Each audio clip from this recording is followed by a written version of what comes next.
唔使買啦，唔使買啦，20唔使買啦。哎，緊要啊，145方，居然住出200平方嘅感覺。飛利浦新規光大嗱，呢個陽台8米長，2米嘅闊度，呢個廳嗱，跨一輪佢超過70個平方，但係面積只有145方。光大新規145平方，住出200平方豪宅嘅感覺。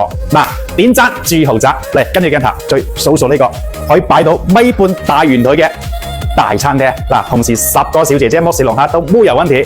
嗱，同時3個大廚煮9大簋，同樣冇有問題。嚟，南北對流嘅，再數呢個廳，哇，我都好中意啊！喺飛利浦旁邊東南向。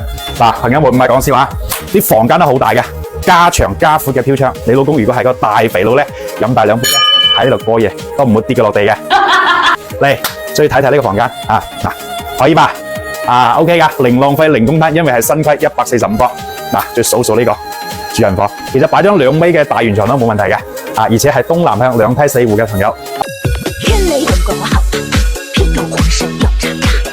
記得點讚關注哦。